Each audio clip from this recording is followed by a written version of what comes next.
आप देख रहे हैं फ्यूचर एक्सप्रेस।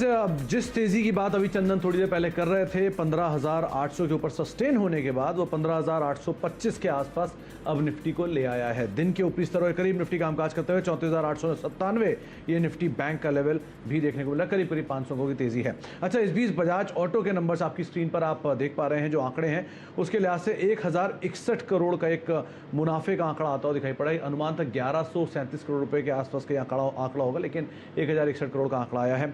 रेवेन्यू फ्रंट पे 7,386 करोड़, जो कि 7,352 करोड़ के अनुमान के सामने आता हुआ दिखाई पड़ा है। एबिटा फ्रंट पर 1176 करोड़ का अनुमान था, 1120 करोड़ का एक आंकड़ा इस तिमाही में देखने को मिला है।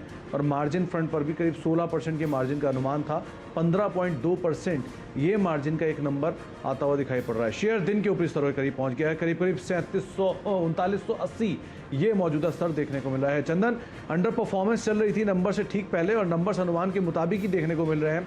सो फार शेयर में एक सडन स्पाइक दिन के ऊपरी स्तरों पर कामकाज हो रहा है। क्या करना चाहिए यहाँ पे?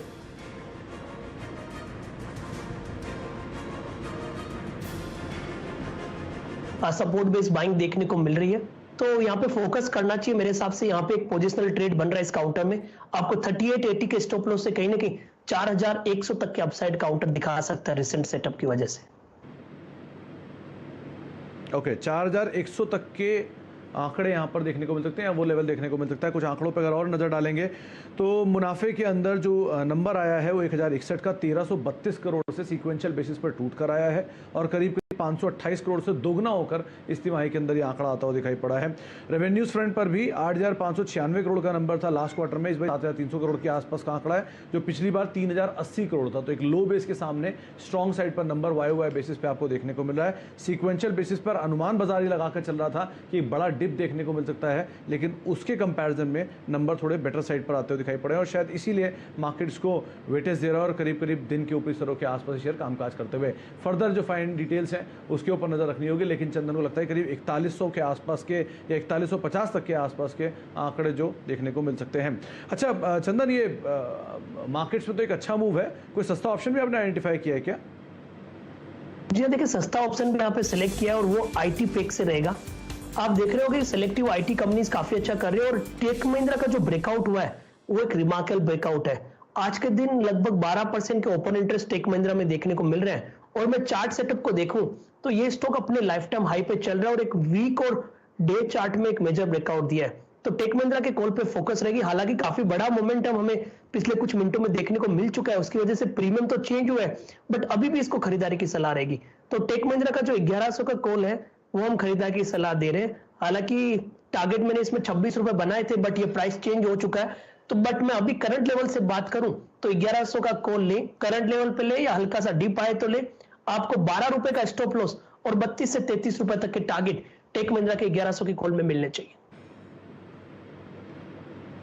1100 की कॉल, ये बातचीत से पहले जब चंदन ने हमें कॉल दी थी उसके पहले टेक महिंद्रा में स्पाइक नहीं था, लेकिन हाँ अभी जो आईटी में तेजी आई है उसके बाद ये कॉल अब बढ़कर 20 रुपये 21 रुपये की रेंज में पहुंच चुकी है।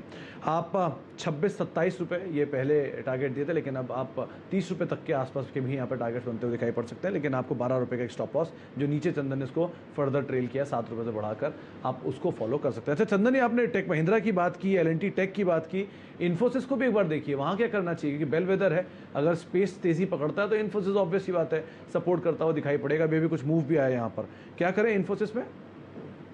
जी देखिए, इन्फोसिस पिछले कुछ दिनों से एक दायरेबंद कामकाज कर रहा है। नीचे में 1530 तक के लेवल, ऊपर में 1600 तक के लेवल, और ये दायरा पिछले 18 दिनों से बन रहा है। और अब जिस हिसाब से 2 दिन से यहाँ पे हाई लोज बन रहे हैं और लोग ऐसा मान रहे हैं बाईबैक के प्राइस मेजर सपोर्ट का कामकाज करेंगे, तो यहाँ पे ब्रेकआउट बनेगा। तो लगभग अब ऐसा लग रहा है 1600 के लेवल निकल जाएंगे। 1550 के स्टॉप लॉस से आपको 1630 1640 तक के अपसाइड यहाँ पे मिल सकते हैं। चलिए, बहुत बहुत शुक्रिया चंदन हमारे साथ मौजूद रहने के लिए, और बाजार पर तमाम शेयरों पर चर्चा करने के लिए। निफ्टी करीब करीब 15,811 के लेवल पर है, लेकिन चंदन की जो राय थी 15,800 से 15,850 के बीच में कहीं शायद एक्सपायरी होते हुए दिखाई पड़े। लेकिन हाँ, 15,800 के ऊपर अगर सस्टेन करती है तो एक शॉर्ट कवरिंग की उम्मीद आप मार्केट में जरूर लगाकर चल सकते हैं। फिलहाल फ्यूचर एक्सप्रेस को तो अब यहीं समेटेंगे, लेकिन ब्रेक के उस पार सास, बहू और सेंसेक्स तीनों मौजूद होंगे आशीष के साथ। छोटे से